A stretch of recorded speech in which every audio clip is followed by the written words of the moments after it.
ఇది నాతో చెప్పించుకుని వెళ్ళింది. ఎలా రాసిందో ఏంటో. ఇది సరిగ్గా రాస్తే ఎంతవరకు క్రెడిట్ ఇస్తుందో తెలియదు, కానీ రాయకపోతే నేను సరిగ్గా చెప్పలేదని మొత్తం నా మీదకి తోసేస్తుంది. ధ్రువ సార్, వసుంధర పరీక్ష ఎలా రాసిందో కదా? అదే నేను ఆలోచిస్తున్నాను.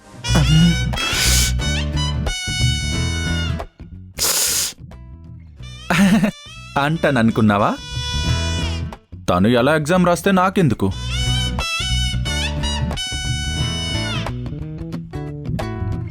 అమ్మ చెప్పమనింది, నేను చెప్పేశాను. అక్కడితో నా బాధ్యత అయిపోయింది. నేను అసలు దాని గురించి ఆలోచించడమే లేదు. అవునా సార్?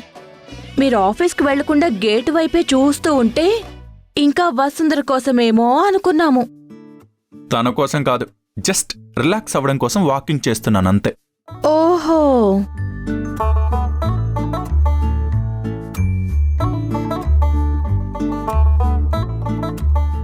వసుంధర వచ్చేసినట్టుంది.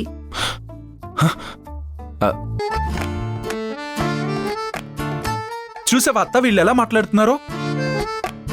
నిన్నేమో ఏమి కావాలంటే అది అడుగు, నువ్వైతే ఎక్స్ప్లెయిన్ చేయని ఈ అత్త కోడళ్ళు నన్ను బతిమాలుకున్నారు. ఇప్పుడు నా గొప్పే ఉందంట. నిన్న చెప్పకుండా ఉండాల్సిందే, తెలిసేది అమ్మగారి టాలెంట్.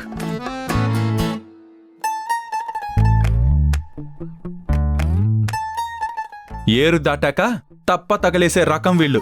సార్, అది తప్పు కాదు సార్, తెప్ప. చా, ఇప్పుడు తమరు నాకు తెలుగు నేర్పించాల్సిన అవసరం లేదు.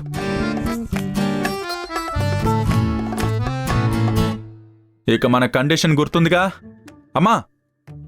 రేపటి నుంచి కంపెనీలో నేనేం చేయాలో చెప్పు.